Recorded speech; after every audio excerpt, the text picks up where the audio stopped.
திருப்பூர் மாவட்டம் சாமளாபுரம் பேரூராட்சிக்குட்பட்ட 6வது வார்டு பரமசிவம்பாளையம் பகுதியில் 20 லட்சம் ரூபாய் மதிப்பீட்டில் புதிதாக கான்கிரீட் சாலை அமைப்பதற்கான பூமி பூஜை நடைபெற்றது.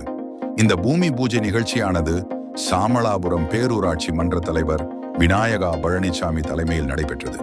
சாமளாபுரம் பேரூராட்சி மன்ற 6வது வார்டு கவுன்சிலர் மேனகா பாலசுப்ரமணியம் முன்னிலை வகித்தார். இந்த நிகழ்ச்சியில் பரமசிவம்பாளையம் பகுதியைச் சேர்ந்த ரங்கசாமி, ரங்கன், வேலுச்சாமி, பாலசுப்ரமணி, சுப்பன், பங்காரு சுப்பன், கருப்புசாமி, கண்ணையன் மற்றும் பரமசிவம்பாளையம் பொதுமக்கள் உள்பட பலர் கலந்து கொண்டனர்.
திருப்பூர் மாவட்டம் பல்லட வட்டம் சாமளாபுரம் பேரூராட்சி 6வது வார்டில் இந்த பகுதியில் உங்களுக்கு நம்ம ரோடு காங்கிரீட் ரோடுமே ட்ரைனேஜ் உங்களுக்கு டிச்சு அதை கொண்டு போய் இணைக்கக்கூடிய வகையில் ஒரு 20 லட்ச ரூபா மதிப்பீட்டில் இந்த வேலையை தொடங்கியிருக்கிறோம்.